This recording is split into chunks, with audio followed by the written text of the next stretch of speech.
Rather than describing how reviewers may interpret the criteria based on their expertise, we're going to give you a glimpse into how this plays out in the review process through a mock panel. I'm going to hand over the session in a moment to my colleague, Becky Shearman, who's going to moderate this panel. As you listen to the discussion, we are aiming to demonstrate a few points.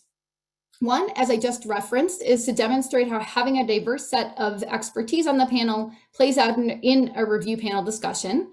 Related to this, we hope you will glean that there is no one right way or best way to address each review criterion. Another piece we'll emphasize is the distinction between what makes a strong Type 1 versus Type 2 proposal. For this panel, we've asked a set of program directors at NSF, along with one at the Economic Development Agency, to serve as the mock panelists, covering a range of areas of expertise.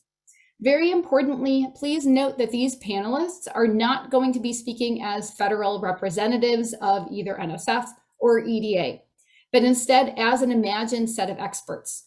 So in reality, these program directors do each have expertise in the particular areas that we have asked them to represent. But again, for the purpose of this panel, they're taking on a persona of an external reviewer. We have done this rather than asking people who are actually external to NSF in order to minimize for all of you any perceived conflicts of interest. With that, I'm going to hand it over to Becky to facilitate the mock panel. Fantastic. Thank you, Michal. So as Michal just said, I'm going to be facilitating this panel. And I just want to sort of review before we get started that since we don't actually have a specific proposal to discuss, what we're going to be doing instead is discussing what reviewers would like to see in a proposal as related to specific review criteria that are outlined in the BAA, excuse me. So the way this is going to work is first I'll share the specific language of one of the review criteria, and then the panel will engage in a facilitated conversation. And we're going to do this for 4 review criteria so that you get a sense of how different points of view and different perspectives can really shape the discussion about the merits of a proposal. Right? So with that, I would like to invite the panelists. Actually, maybe I'll just list this off since we're sharing the slide now. So we have a selection of panelists joining us. Randy will be representing the Innovation and Ecosystems Coalition's lens or expertise, and use-inspired research from an industry perspective, Linda around translation to market, Ella, commercialization and entrepreneurship, Celeste, workforce and technical training, Sarah, R&D with expertise, particularly in government and community, Tori around DEIA and education, and Brittany with expertise in regional economic development. So with that, I would like to invite them all to join me on screen. And okay, right, sorry, y'all. I guess so before we get started here, I just want to emphasize again, so when everyone joins me, they're going to have their expertise listed where their name is in the Zoom window, just to kind of remind you of one aspect of their expertise, right? Of course, these are folks with broad and deep knowledge around a variety of things, and they're going to be bringing all of that knowledge to the discussion. And lastly, I really don't want to indicate with this mock panel that this is the specific makeup of the panels that we will be using in the review process. We're just simply trying to demonstrate we will be pulling several different types of folks with different expertise. The specific number, the specific expertise may vary slightly from panel to panel. Okay, so the first review criteria that we are going to discuss is around purpose and vision, right? And in this case, for both Type 1, the planning, and the Type 2 execution proposals, it's actually the very same set of the same language for the review criterion, right? So to what extent does the topic area defined by the proposed engine address a compelling national or societal challenge? we ask you to think about the scale and scope of the scientific and technical work that likely to make a significant progress on addressing that challenge. What are the outcomes that will result from the work? And to what extent will the proposed engine go beyond the state of practice to address gaps and really advance scientific, technological, and workforce expertise? Now, without further ado, my apologies for the rough start here. Let's bring everyone into the discussion, and we can talk about this review criterion.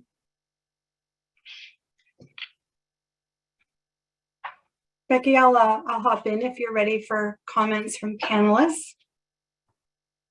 Great, fantastic. And we are hearing Linda, I believe, correct? Okay. Yes, oh, sorry. I'm Linda, and I represent someone who has deep expertise in translation to market. And so as a reviewer, when I would look at this criterion from the solicitation or BAA, I would think that what you would really want to do, and of course at NSF we talk about national and societal impact, but these are regional innovation engines. So you really need to think about what would success look like for your region. What's your vision? What's your sense of purpose around what your region can do that's unique and differentiated from other regions that can not only contribute to your own region, but also then perhaps contribute on a broader national region in other areas of the country. And I think the thing that I would sort of emphasize here is that we're not looking for sort of Me Too RIEs. We heard a wonderful talk from Susan about the Boston life sciences community, but it's not about, that's what success may look like for the Boston area region. We may think of Silicon Valley as a symbol of success for innovation of a certain sort. What we really want to hear from you is your purpose and vision for what your region can contribute. Thanks, Linda. Randy, you want to jump Sure. in? I agree with everything that the previous panelists said, and as a director of a large center, my perspective is that I would like to see a couple things: clarity and focus, and evidence of scale and scope that's greater than other federal center level investments, because engine should be a whole other thing, as we've heard moments ago. So I'm going to be looking as a panelist for a concise, compelling, and focused vision statement. I don't want to do a lot of work. I shouldn't do a lot of work in sifting through pages and pages of text. I want to see a crisp sentence that tells me where that center is going. I want to see graphics that clarify these points to broader audiences, not just experts. I want to see benchmarking data in a table or other form. And I want to see robust references, particularly in Type 2 efforts. I want those that kind of content to be very compelling and excellent. I want to see comparison and discussion of establishing the state of the art or practice for this engine and its place nationally. I'd like to see why we've evolved as an engine, that group, why they've teamed, not teamed, how do they compare nationally.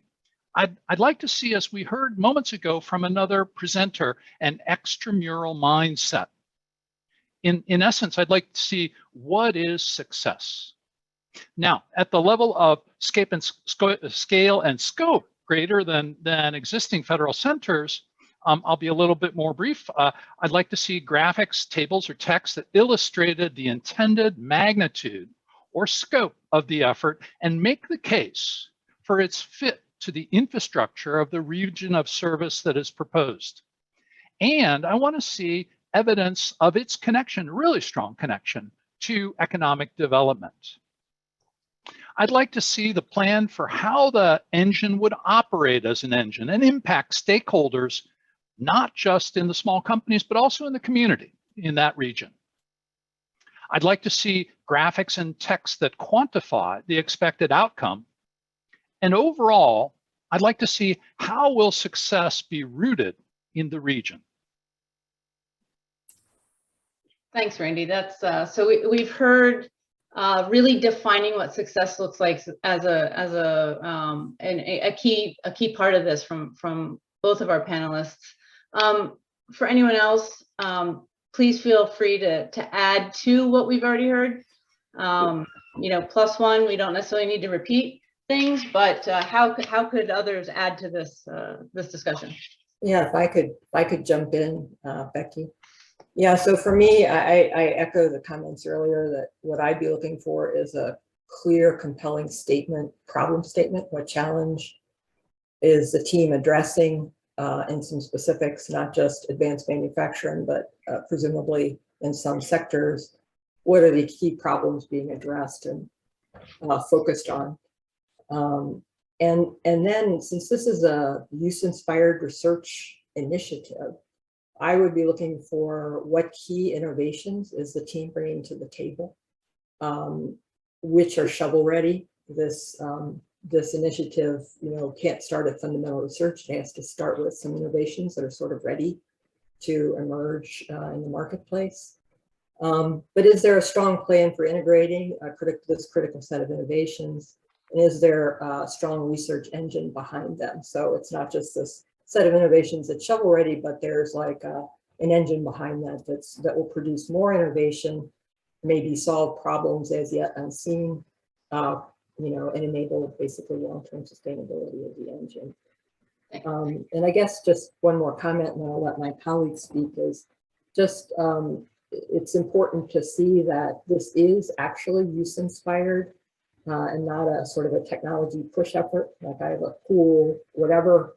And so a solution in search of a problem, we really want use-inspired research. So I'd be looking for that. And along those lines, just how much user, customer, stakeholder engagement validation has the team had to, you know, so they really understand the problem and see that their innovation is appropriate and sort of ready to meet the challenge. Yeah. So can I just so I want to drill down a little bit here. So in this particular case, both our type 1 and our type 2, there's the same language for the review criterion. So I'd love to hear thoughts from folks on the panel of what would be expected, right? You've thrown out a lot of great things. What's the difference between the planning grant, right, versus the type 2, which is really about implementation in terms of what we would need to see? If we could parse that out a little bit, that would be fantastic.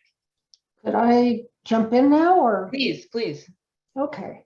I think in a type 1, I would really want to see a justification for this region in terms of both the needs and the opportunities for something to be planned and to go ahead. So what do you have right now that you can build on, and what has to be developed? Where are the missing pieces that have to build this ecosystem, if you want to use that term, and what will have a broader impact? But you want to go back to what Anne said on the type 2, you know, what are the key technology innovations, the key social innovations that you can build on now that are already, maybe you have the building blocks and you can build the engine. You sort of can start from strength because you already have some inventions or new businesses or groups and collaborations that you can work from. I guess the other thing that would be true of both would be, and this is something Randy mentioned, I would want to see a clean narrative. In my own experience in government and communities, we often see proposals that want to do everything. You know, they want to make vegetable soup, and we would prefer something with a clean focus and mission and vision that demonstrates how you're building on prior work and advancing innovation. So avoid too many, theories and buzzwords and themes that can make it hard for we panelists to understand what you really want to do. Thank you, Sarah. I guess I would this is Linda again. I would pop in to just build upon what both Anne and Sarah said, but maybe a little bit of a different perspective, that it's really about this regional innovation engine. And you're thinking about building an ecosystem, whether you're earlier on in that process for the first phase or you're further on, to really think about not just the technical and the use-inspired social innovation that the region brings, but to think about these other elements of the ecosystem from a position of strength. What do you have in this region already? What are the colleges and universities? What does the startup ecosystem look like? What types of mature companies are in place? What sorts of city, regional, and state organizations are part of your ecosystem? What does the venture capital landscape look like? And so to really think about what's unique to the region, even geography can be a unique regional advantage for certain types of technologies. So to think about it very broadly, and at the same time, not try and boil the ocean, to bring a concise view of what you think your region can do for both your own region and for the nation. Great, thank you, Linda. So I think this is a great start. For our first review criterion. I think you heard, or at least I heard in listening to the panelists, they don't want to have to work too hard. They want a clean, crisp understanding of what the purpose is. They shouldn't have to dig for that. Benchmarking and understanding of where they are. Where are you in your region? So that whether that is about spending the next 2 years planning or implementing, where you are, what your assets are, where your gaps are, and you're able to leverage those things. And I think, as Anne pointed out, you've got those innovations that are ready to go to start pushing them out, not grounding everything in the foundational research, but maybe such that's a little bit further along that will then be able to continue to drive future research moving forward. So with that, why don't we transition to the next criterion? If it's possible, could we keep all of our panelists on the screen, but share the next slide so our audience can see? Nope. We'll get there. Okay, fantastic. So our next criterion is regional importance and impact. And I think we were just starting to get into a conversation that really gets to the heart of this one. So for those type 1s, the language for this criterion includes looking at the maturity of the regional innovation ecosystem and trying to decide how well the maturity of the region is aligned with the goals of the program, and the extent to which the proposed work driven by applications, needs, and capabilities are important to the local regional economy. When we look at the type 2, so again, when we're thinking about execution, maybe going a little bit further there, is there, rather than just looking for alignment between the maturity of the ecosystem and the goals of the program, is there also a credible plan in place to move research to practice? And again, to what extent are the potential innovations that result from the engine likely to lead to those translational efforts that will really strengthen the regional economy? So I'm gonna throw it back to my panelists. Would anyone like to jump in? Or shall I? Sure. So when it comes to the regional, ecosystem and why a certain region was chosen, from the perspective of a startup or a small business, the question to me is, how does a small business integrate in this region? Have people come and spoken to me about what strengths I have, what capabilities I have, what am I missing? You know, what do I not have that is keeping us from maybe growing to be a larger company or being able to provide more services in the area? And then, you know, how would the weaknesses potentially, you know, could they be addressed in the region? So, you know, it's not to me about just 100% playing off of the strengths in a region. It's also identifying where the gaps are and really trying to find ways to fill those through a number of the different criteria that we have here.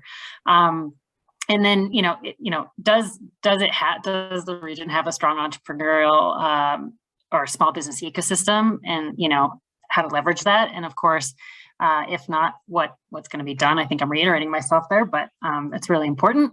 And then what are the boundaries of the region? Why were those chosen? I really want to see that you've gone out and spoken to people and you've gotten evidence to support why you're going to be doing something, that you're not just thinking that this is what it is because you saw it some places. I like to always tell people, you know, as a scientist, when you watch a movie and they're definitely digging deeper into your area of science, you can find the error there, right? So you really want to go out and talk to people and really understand their pain points and be able to address those. And I'd love to just pass the baton and hear what some of my colleagues have to say, and we can, you know, get a nice mix of perspectives.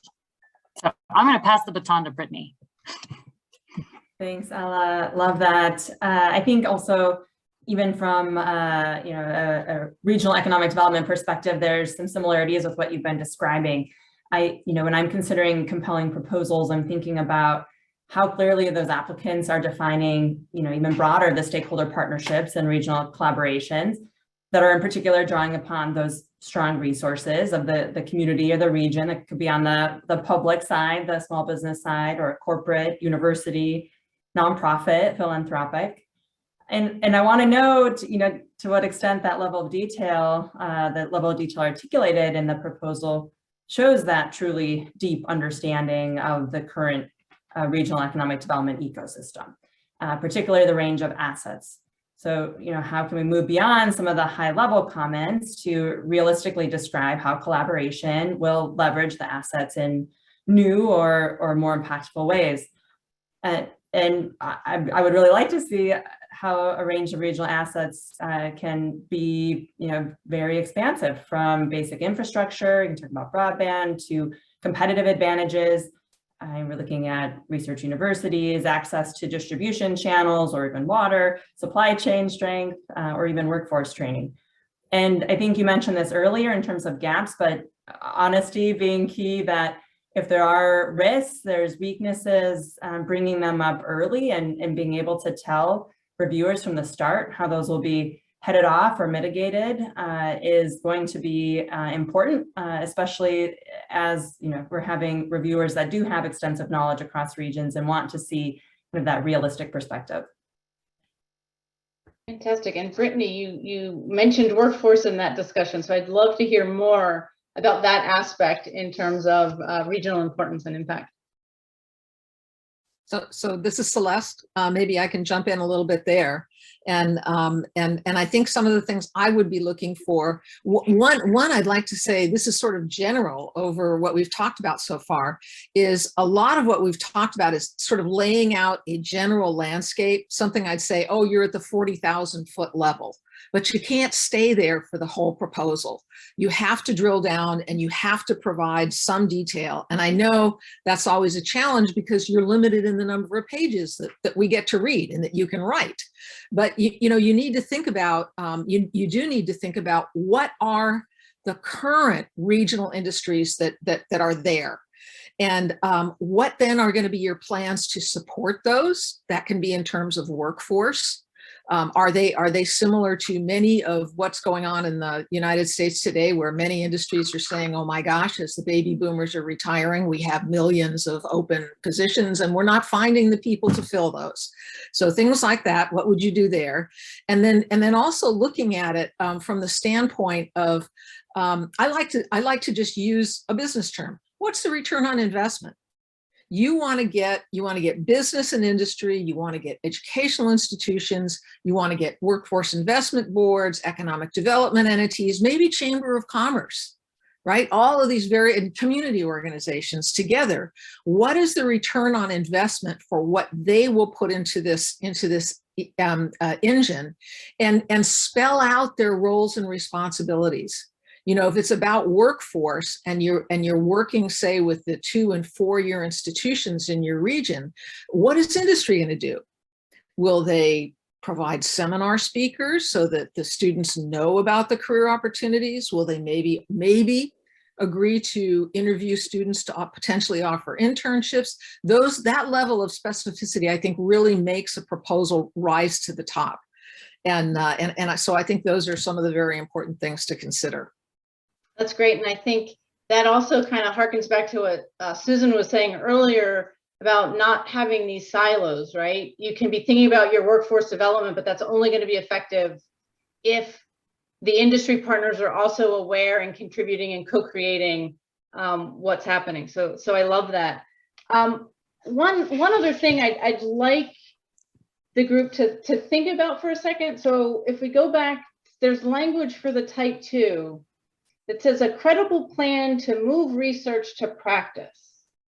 And I'm curious as to what this group is thinking about, what they could see in a proposal that would indicate that move from research to practice. Linda, I see your hand up. Yeah, I just really loved what I heard from Celeste as a business person. I think a lot about ROI. And so what are the big investments that have already been made in the region from other federal agencies, you know, of course, including NSF and from other aspects. And just to, you know, drill down a little bit more in this section. This section's really about the nuts and bolts of how you're going to do this, the folks that you're going to work with. So to really think through the relationships and partnerships that are needed, you know, is there a connection to an incubator, lab space, or other co-working space that will help facilitate transition to practice? So if these things are already in existence, that will give some indication of sort of the maturity of the ecosystem that you have in your region. So really drilling down on details for that. And I think also to add a little bit more to what Celeste had said, that, you know, in the region, are there more entrepreneurial activities? Is that where you're going to get your economic development? What are the existing industries that can be leveraged to really either move perhaps a whole new industry forward and help the region grow or be expanded upon? And so that's really the type of thing I would think about. And then to also think from an industry perspective, which sectors are already strong in the region. And again, that would give you an indication of maturity of the ecosystem. Great. Randy, I see your hand. From a center director's perspective, I wanted to add another element to that of translation, and that is the region of service is a geographical region, but it is also an opportunity for making the case for inclusivity. And that means embracing the people in that are distinctive to that region and their skills. And I just want to throw that in. And that's one of the things that I'd be looking for. I agree with that, Randy, is how are you leveraging what's there that may be underutilized, right? And so that's important. And then the last part, when you think about translation and then also growing the region, and you're growing, and the goal is to become economically sustainable.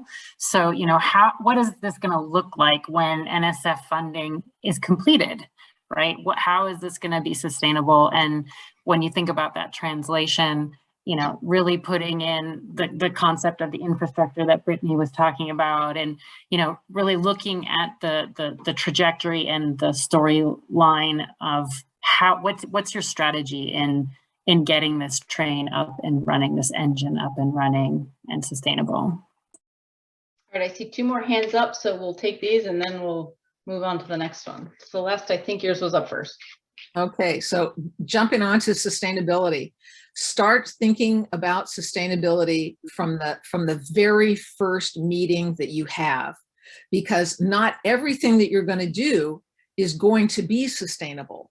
But it helps if you have a clear plan in mind and a timeline of what you think will be sustainable and will build the kind of infrastructure that you need, so that when the award period is done, everything doesn't fall apart and go away.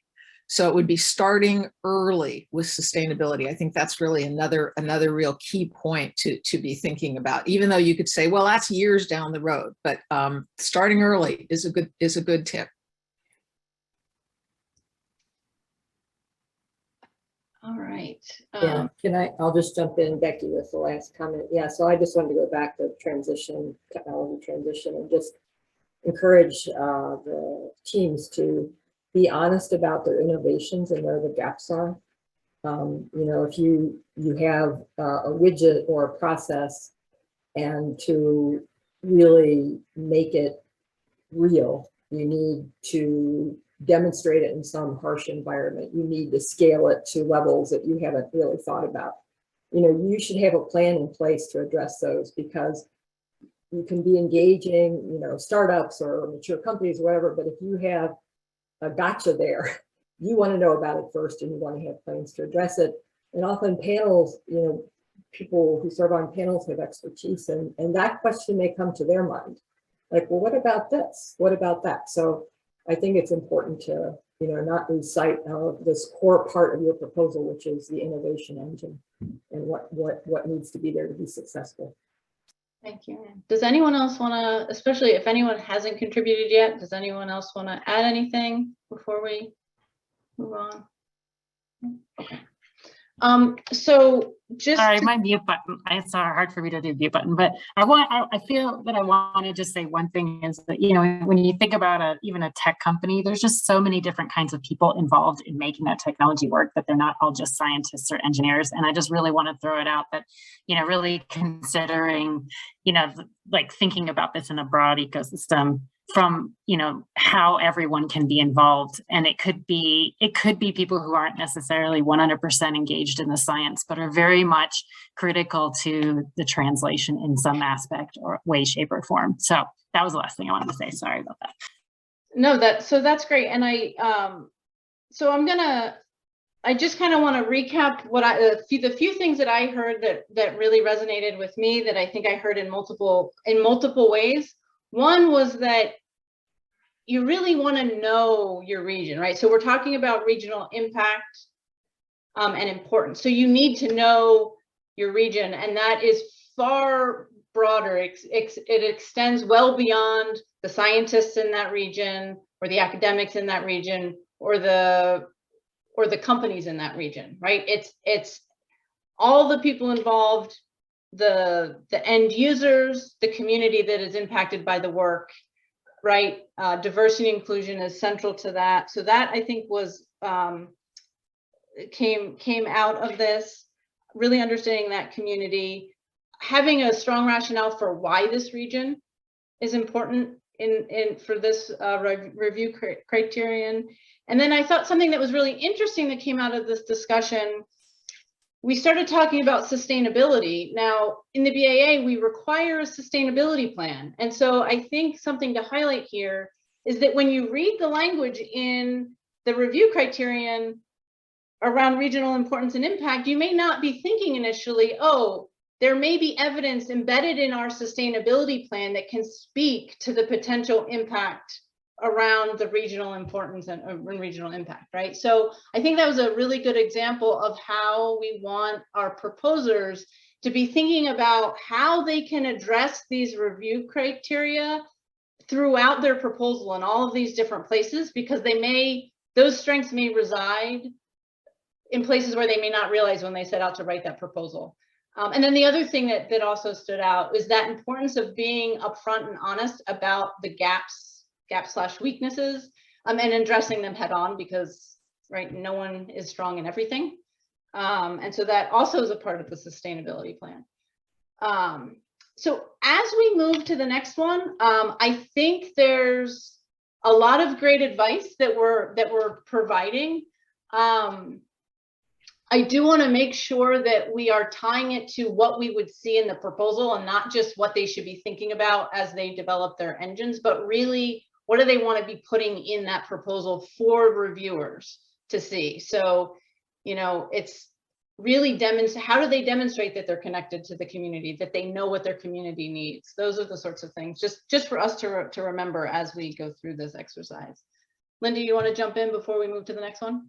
Yeah, I just wanted to say that I really love the comment that the other panelists that Ella made about, you know, everyone can be involved. I feel like with these engines, there's a seat for everyone at the table. So if you're sitting there thinking, oh gosh, I'm only a fundamental researcher, or I'm an entrepreneur, I mean, everyone in the community can be involved. If you're someone in the community who deeply understands the challenges and opportunities of that region, you know, you can be involved. And it harkens back to what our speaker Susan said, you know, this is a team sport and it's time to use the whole team. So absolutely.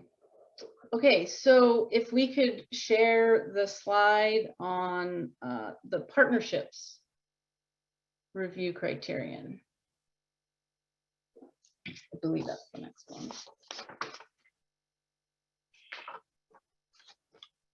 Can we go back one?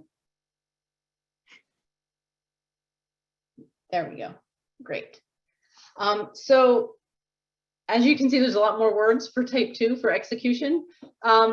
For folks that are planning their type 1s, the review criterion is really around, is a set of partners identified appropriate for addressing what the engine wants to do? Are those partners relevant to the region and the topic? Is their role well described? Do they represent multiple organizations? And does the proposal address or define the types of partners needed, right? That's distinctly different from the language that you see when we read this review criterion for type 2s, right? The first bullet point is the same. The second one is, I believe, the same as well. Once you get to that third bullet point, we want to know more detail, right? So at this point, we're saying appropriate diversity of sectors, as well as appropriate diversity of organizational types. Are the core partners fully engaged at all levels, from leadership to the technical and workforce development efforts? Is it clear that the partners are contributing to and benefiting from the partnerships, right? So we want this to be a two-way street. Have the partners made significant contributions of resources and people? And are there well-developed plans to grow the set of partners to address the goals of the engine? You know, with plans for strategic engagement of stakeholders, et cetera. So again, I want to open this up to the panel, and really what we want to hear is what can they put in their proposals that would demonstrate these things, right? We know they need to demonstrate that they have diverse partners. How are they going to do that in a proposal that makes you believe that they've got the right set of folks and they've got the infrastructure to get those folks working together well?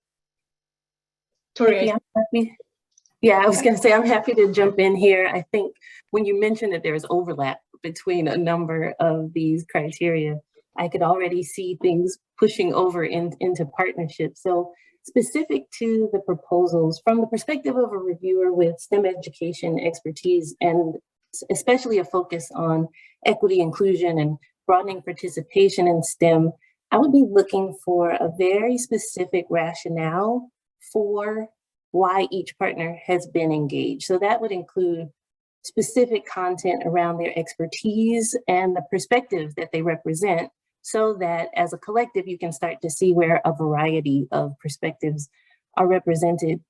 One thing that I would also look for is whether leadership is distributed amongst the partners. I heard Erwin say earlier about how critical it is for partnerships to be equitable in terms of who's contributing and who has a voice. And I wholeheartedly believe that a sign of a substantive partnership is distributed leadership. So when you think about partnerships, think about how each partner has a role in contributing and having voice in shaping the engine that's being created. And so a proposal could show evidence of distributed leadership, and that to me would speak to the strength of the partnership in addition to this idea of diversity that you mentioned, yes, there's the expectation that all partners are diverse, but how can you demonstrate how some partners have lived experience with whatever the challenge is that the engine is trying to address, and how varied perspectives or varied experiences within that region are being accounted for in the proposal. And then maybe the last thing I would say, as you can see, partnerships is something that I feel deeply about. But maybe just one last thing before I open it for others to comment is around evidence that the partnerships really are complementary. So I think sometimes, or if I think back to my professor days, when students would write a paper as a group, and you could tell when everyone just went off to their dorm room and wrote their individual parts and then tried to bring it together as a collective whole, versus everyone sat at a table and contributed to a cohesive document. And so I think in the proposals, looking for evidence that this is not just individuals or individual organizations that have gone off to do their part, and then they're going to bring it in and call it an engine, call it a collective, but true evidence that there is integration of the work, that everyone has an opportunity to give feedback and shape the direction, so that all of those varied perspectives are really represented in the proposal and will be represented in the work. So I'll stop there because I'm sure others have perspective they'd like to add.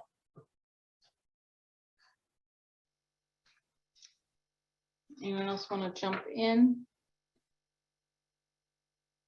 I thought maybe Anne is a good person to jump in if she got a sec. Do you have a sec, Anne? Are you busy?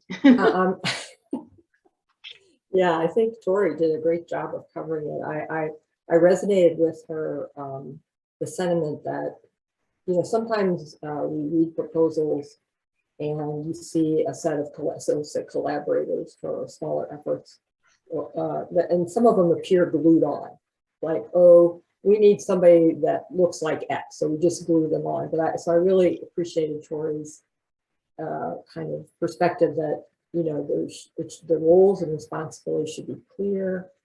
You know, you shouldn't have 50 people doing the same thing. There should be some complementarity. Not to say you can't have 10 startups, but, you know, there should be. So I think, and just evidence of coordination and collaboration. I mean, it's one thing to put up a chart in your proposal and have, you know, this wonderful assortment of partners, but I think, you know, it's sort of like, am I reading a paper that 4 people wrote from their individual dorm rooms, or am I reading a true collaborative effort? I mean, it should be somehow that collaborative spirit and investment should be reflected in the proposal. Great. You know, I could jump in as a center director, and 2 things that come to mind for me about partners. And the first word I'll use here is evidence. Evidence of trusted partners. And then the second big thing that I'd like to see is, how is the region of service engaged in the partnership? So that evidence, when I think about evidence of trusted partners from a center director perspective, the thing I'd look for specifically is a table or a graphic or a list of those partners. For type 1, I would expect that every core partner would be identified clearly. And I'd expect a mix of confirmed or aspirational stakeholders. But I would want to know from those kind of what is in the DNA of that engine, and where do they expect to be going with this, the planning. For type 2, on the other hand, I want to see a graphic or a description that is much deeper in a description of the partners in the planned ecosystem. And I expect to see a lot of those partners to be confirmed with letters of collaboration following the NSF guidelines. Important. For both, though, I'd like to see a graphic or a description of where those partners lie in the value chain in moving from use-inspired research out to the marketplace, regulatory agencies, to society, et cetera. I'd like to see the roles, the overlap of the partners, and evidence of that with respect to workforce development, with respect to DEIA, diversity, equity, inclusion, and accessibility, and how the engine will benefit from the partners and how the stakeholders will benefit from the engine.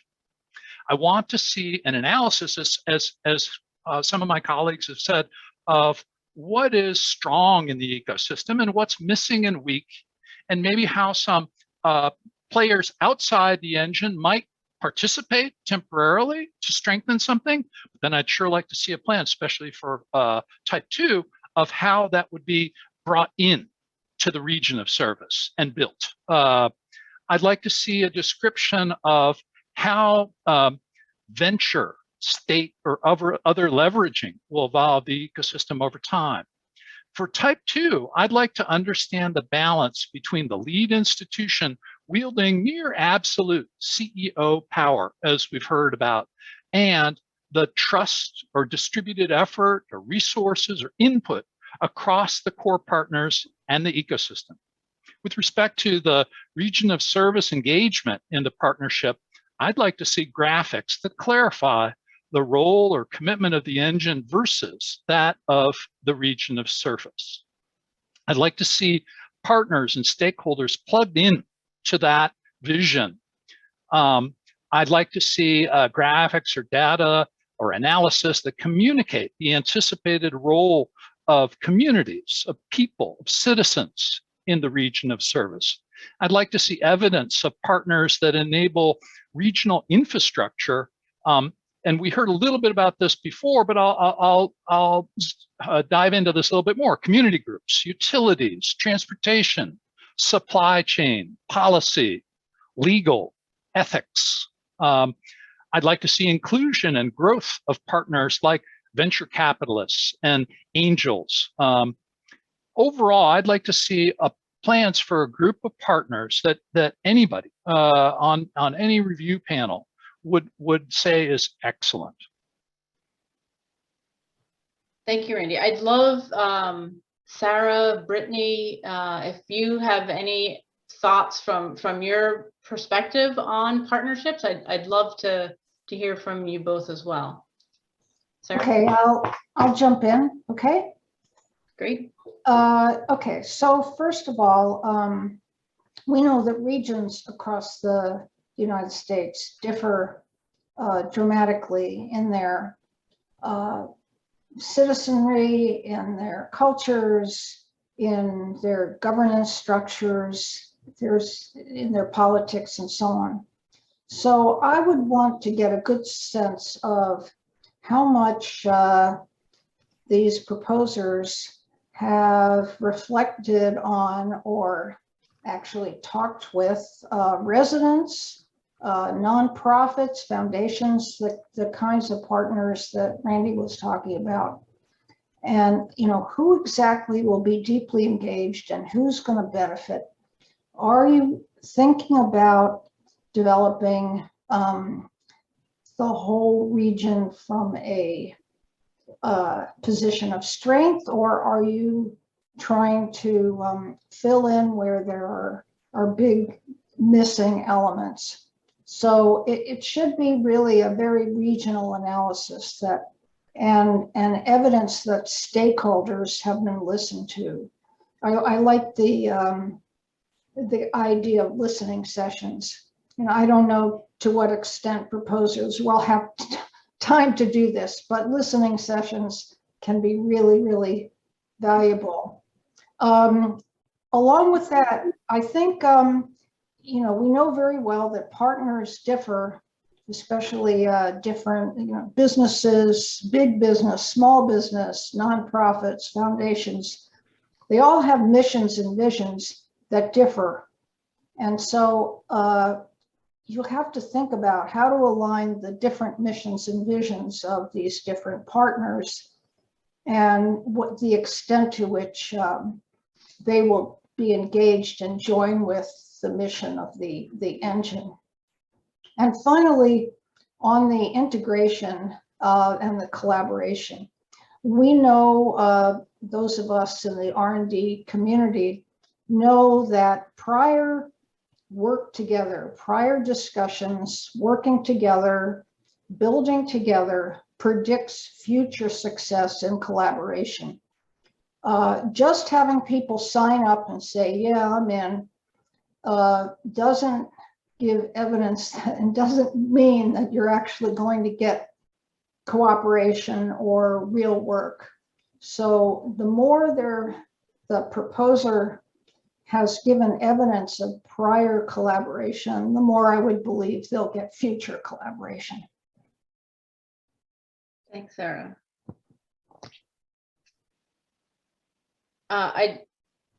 Ellie, you want to jump in? Brittany, if you have anything to add, I'd love to hear from you as well. Sure. Just to add that from the perspective of a small business startup, we're oftentimes strapped for resources, really trying to move extremely fast and really planning the needs of each stakeholder, each partner, and what they're going to need in order to function, and that perhaps the goals may be different, and how do you find a synergy between the goals that enable that entity to be sustainable, and the goals of the regional innovation ecosystem, and really working through those well, so that you are getting that buy-in that Sarah was talking about, like making sure that things are really working in the way that you want them to. And I'll chime in quickly, as I was noticing in some of the Q&A comments, questions on trust or even questions on timing and space in a proposal to be able to discuss these kinds of topics. So I want to mention that there, across the country, it really does vary, but there's a variety of, regional economic development planning going on at a, within a state level, and beyond. And there's some lessons learned, I would say, in many of those areas in terms of how to engage many different partners. So whether you can use that to your advantage or use it as information as you're kind of building up that partnership network. I think there's also the ability to look at and decide how this could be an incentive for groups to come together and be able to work together. So how can this opportunity be positioned to align those kinds of partnership resources? And, given the timeline, not all might be available now or possible now, but which items would you prioritize in that proposal versus include in an actual implementation of the project later on? Great. And I'm going to ask Linda if you can take a beat for a second. I want to highlight two different things in the Type 2 language, and I'd like to think about this back to that diversity, equity, and inclusion lens. So, Tori, if something occurs to you here, please jump in. But we actually, there's language here that says, have the partners made significant contributions of resources and people? And Celeste, you may have something to contribute here too. So those letters of support are something we will look for. There's language in the BAA about the sorts of things that you want your partners to talk about around resources, in terms of people, assets, what have you. How do we think about that so that we're also promoting equity, right? We want diverse perspectives. We want distributed leadership, as Tori said. So how do we get insight into the right amount of resources for the various partners in a way that's going to benefit partners and the engine in an equitable way? If we could talk about that a little bit. And I thought I saw Celeste's hands up. Tori, I would also love to hear your thoughts, and then Linda, I'll bring you back into the conversation. So for me, I think that depends on being clear as you develop the engine, whether it's you're at the Type 1 stage or Type 2 stage. What are your expectations that each partner will bring as a deliverable? And then you build out of that, what are the resources that would be needed to support that deliverable actually being provided to the engine.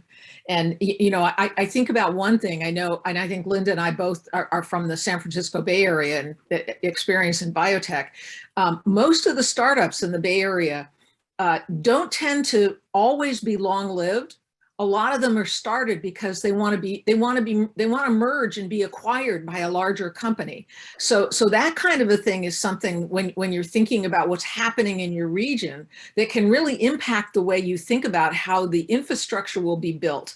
You know, how important would it be to take your existing strong industry, think about their needs, whether it's workforce, whether it's new technological advances, and then think about the startups that could be seeded in the area that would support that kind of a thing. And that sort of works across the whole thing. I also would just like to say that in terms of allocating resources, looking at the budget doesn't come up as far as an NSF merit review criteria, but pretty much every reviewer looks at the budget and follows the money.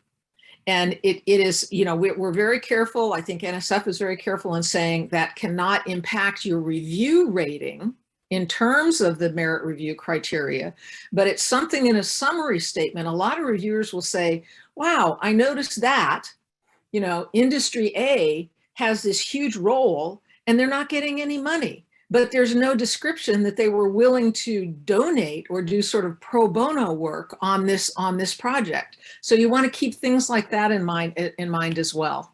Turn it over to Linda. Actually, I really want to let Tori jump in if she has anything to say.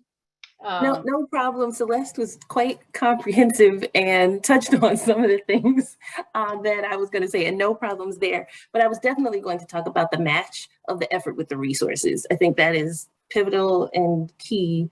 The level of partnership and that you mentioned equity, that being divided equitably amongst partners based on that role. So if two partners are fulfilling a similar function, but have very different allocations in the budget, what would be the justification for that, if any, that would be deemed acceptable? So just consider the match of effort and budget. And then the only other thing I would add is this notion of adaptability. So there is an expectation, of course, that sufficient legwork has been done in proposal preparation, but it could be that needs are unveiled or gaps are unveiled as the work progresses. And so understanding that an engine would have a plan for how additional partners can be engaged, again, at a level that and both in terms of budget and effort, you know, that matches what's needed.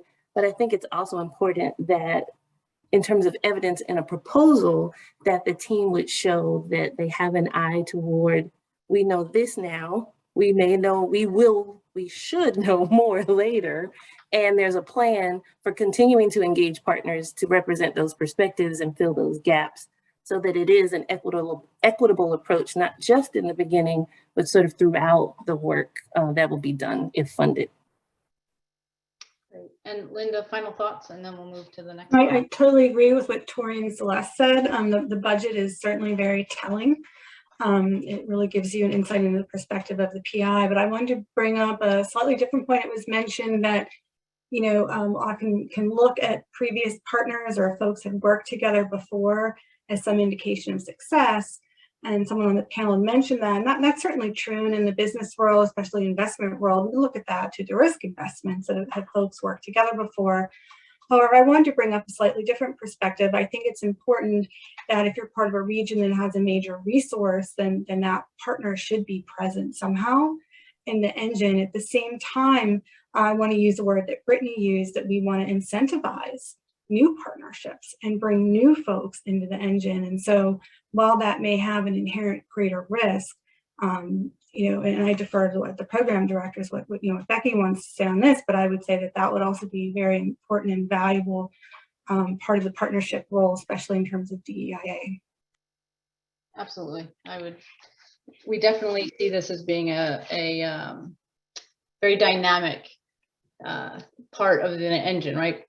Partnerships will evolve, change, grow over time. So this was great. We had a kind of an extended conversation here around partnerships, but I do think partnerships is central, and it really permeates all the various elements of a proposal and an engine. I think the diversity, equity, and inclusion piece is critical. We pointed to different parts of the proposal where we can see evidence of strong partnerships. And again, I think it's a growing theme that that I don't want to say honesty, but sort of being transparent and genuine about where you stand in terms of your partnerships, just like where you stand in your region is important, right? I want to move to the last one that we're going to discuss, which is around workforce development. Can we, yes, fantastic.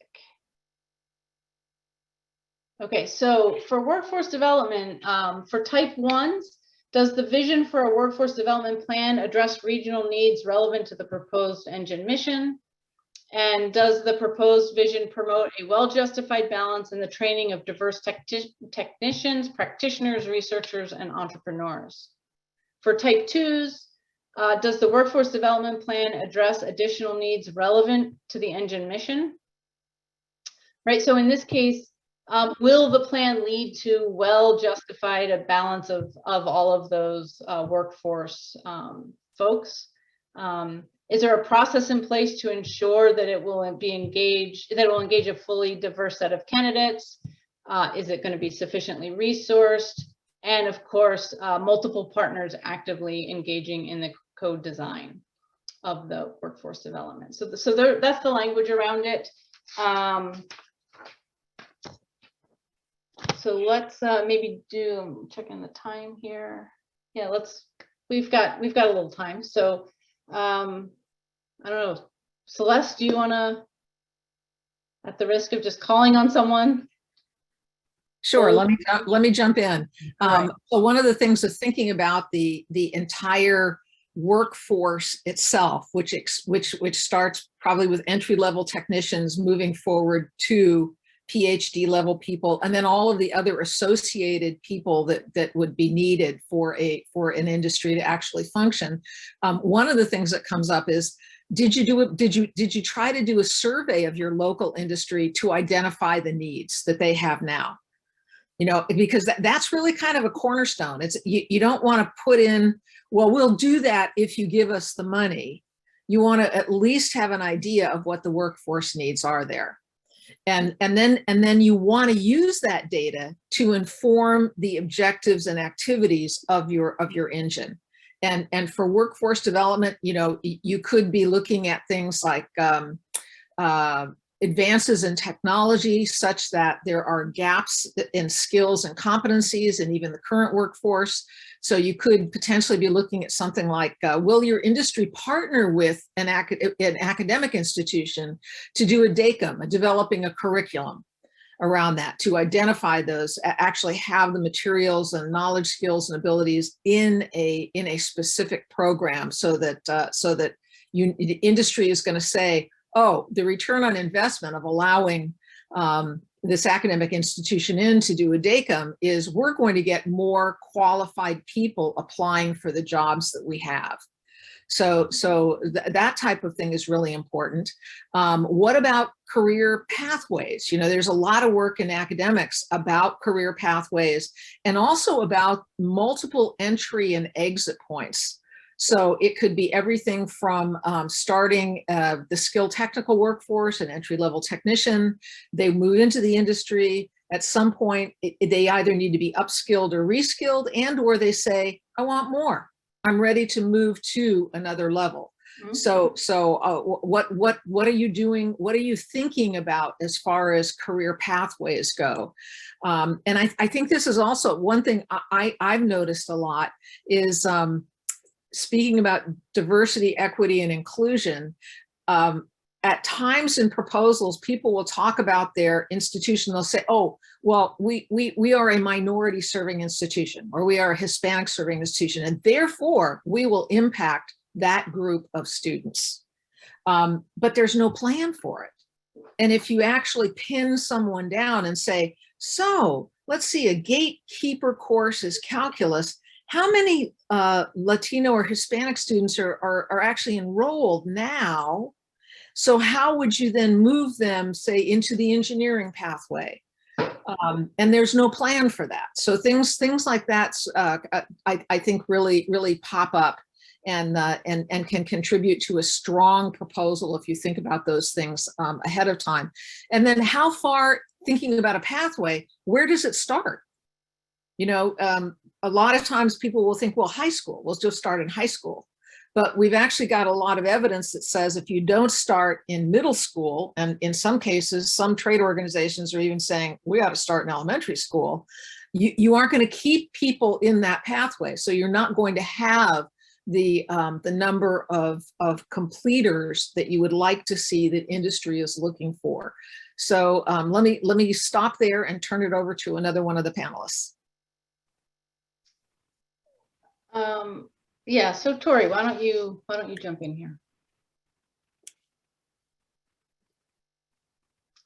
And now my unmute won't work. Sorry about that delay. But what Celeste said, clearly we need to be on a panel together, because here we are again. But it resonated quite a bit, because my first thought was, in an assessment of regional needs, how diverse is that assessment? Has the assessment been done in a way that leaves out a perspective such that the assessment itself could actually perpetuate bias because you've only focused on one aspect of the need, or one perspective, or a few perspectives on the need? So I would only add to ensure, as Celeste said, that you've done that kind of an assessment, but then also that the assessment has been as comprehensive as possible in terms of the number of perspectives that are represented in that perspective. And then to the point of a plan, an intentional plan, you know, having that intentionality around how you'll engage students and at what point, and how that all contributes to your workforce development goals. I always find it interesting when a proposal has workforce development as a mention, but not necessarily as an outcome. So I would be looking for specific outcomes that map back to workforce development, because if you've given it that much space in your limited amount of space for the proposal, it should also be something that you're looking to measure. And so I would just encourage proposers to ensure that they have outcomes that are clearly defined and measurable around workforce development as well. Love it. Great, thank you, Tori. Randy? Can I try and jump? I'm going to jump in and try and sharpen something that I heard from both Celeste and Tori from the perspective of a center director. And that assessment could be, on the one hand, from the companies, but as Tori started to say, it should also, a powerful element to me as a reviewer would be from the community. I would like to see from the tribal elders, from the labor unions, from the people and the citizenry themselves.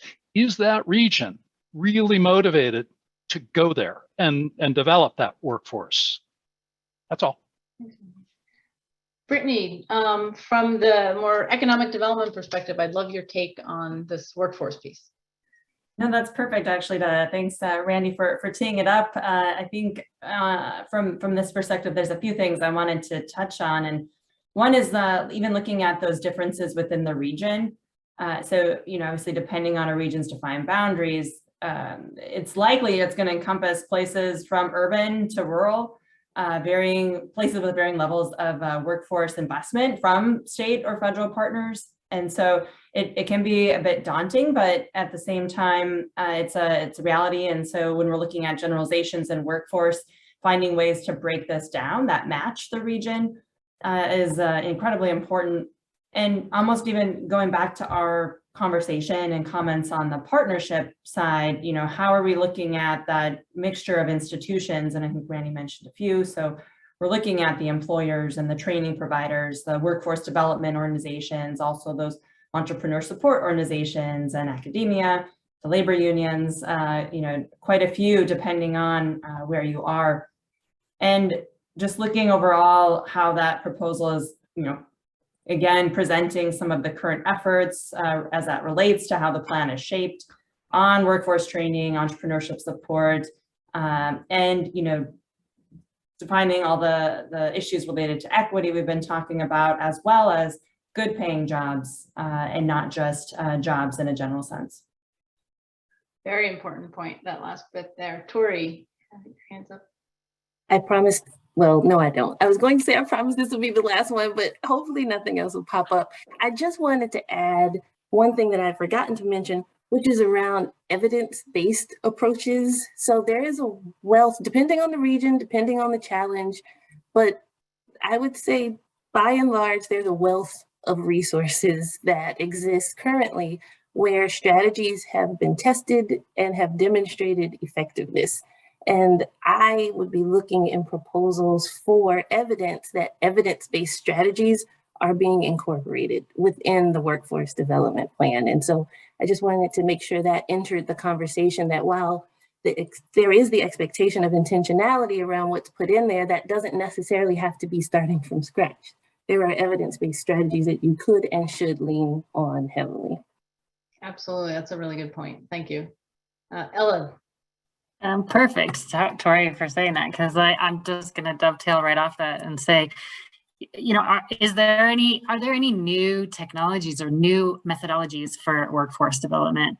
Right. So what I don't want to see is the same thing that I saw 20 years ago when I was going into the workforce. And I don't think that maybe that training was the best if you look at the trajectory. So I want to see, are you including anything new into all this? And is it evidence-based approaches? And then also, you know, experiential learning, you know, we'll have our company may have 100 people applying to a position and we're having trouble still filling it, right? So it's not that the people don't have the degrees, it's that they don't have the experience or they don't have the way to tangibly assess what the position is and what they may want to do and perform well in the interviews.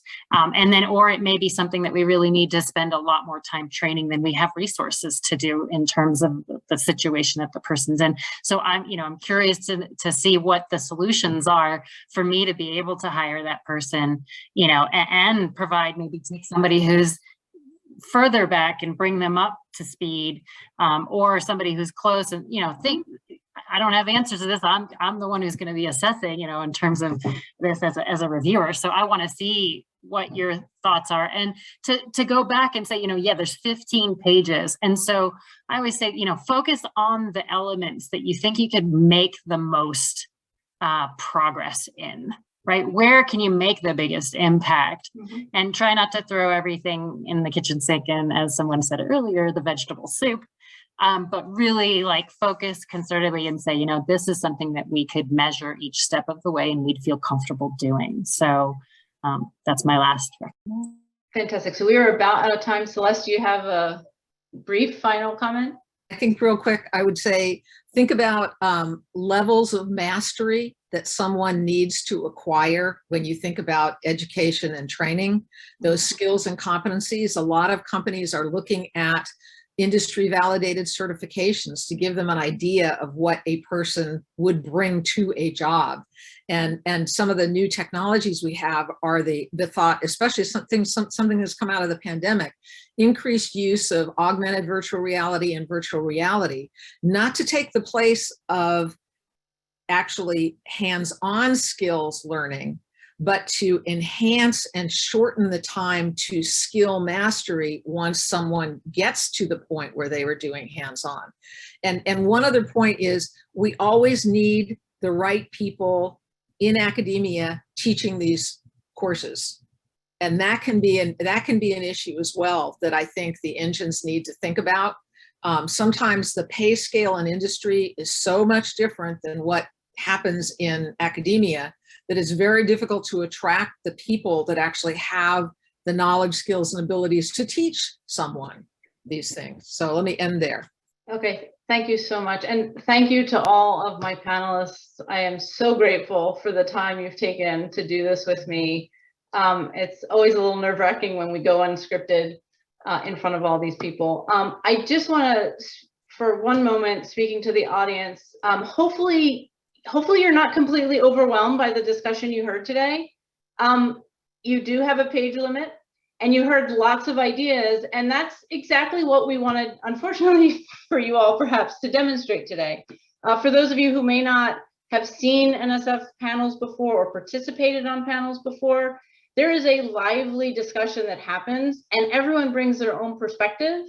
And all of that ends up coming together to inform, you know, the recommendations to NSF. So it's really incumbent upon you to think critically about all the different types of feedback you may get and make the right decisions about what you want to put into your proposal and how you want to communicate those most important things to us. And with that, I'm going to hand it back over to my colleague Michal to close us out from this for this session. So we just want to kind of wrap up this session with some takeaways. So first, we saw that there were lots of really great questions in the chat, and we hope that you will join us in the Q&A session afterwards about the review process, and we can get more into some of this. So, you know, there's a few things that I just want to highlight as we close this up. So first, one piece that we heard is making sure that your proposal is written clearly and for a broad audience. So going back to this piece of thinking about the reviewers, keep in mind that a reader should be able to readily understand and summarize the vision for your topic area, your region of service, why you chose it, your set of core partners, right? Because you want the panel and the reader is going to want to understand those initial clear pieces and understand it and believe it before they even get to kind of understanding those deeper criteria. And also keep in mind that the majority of the reviewers on the panel are unlikely to have the breadth of subject matter expertise for your particular topic area. So they're going to be coming with a lot of expertise, but not the specific topics necessarily that you understand deeply. So to that end, consider the diverse set of reviewers and the sectors that could be reviewing your proposal. And also, as we heard, different reviewers are going to hone in on different aspects of the review criteria. So somebody, I think I saw quite a few notes in the chat that or in the Q&A that said, are you going to, you know, can we get a list of all of these great points that were made? So one, we are recording this and you can go back and view this over and over again. But the point here actually is that if you put together your own mock panel, if you get experts from the broad set of areas that really covers your proposal, you probably can get a lot of really great insights, because not only will they be thinking about it in theory, but they're going to be looking at your actual content in your proposal. And what we find across our panels is that people from different expertise, they're probably going to ask a lot of the same good questions and really focused on your proposal. So the one piece that actually is going to be difficult, and that you actually also get when you get reviews back from a panel, is that you're going to have some areas where all the panelists and all of your mock panelists will agree, and other ones where you're going to get a diverse set of perspectives. And part of your challenge is going to be, you know, how do you take that information in and make a cohesive story? Because you can't just take in every piece of information, as you know, that people put forward. And so that'll be up to the leadership team to figure out what to present, and we recognize that. And so with that, we hope that going through this process and thinking in this very practical way, right? What is that next step that you're going to need to get through? You're going to need to get a favorable recommendation from the panel. So really thinking from that practical side, we hope that this has given you some insights and a little bit of a different view as you're thinking over the next couple of months of putting together your cohesive story and bringing all the different thrusts together. So thank you very much to everyone. I want to say also thank you again to all of our mock panelists for their really great insights and for their time. And I will hand it back over to Dimitri now.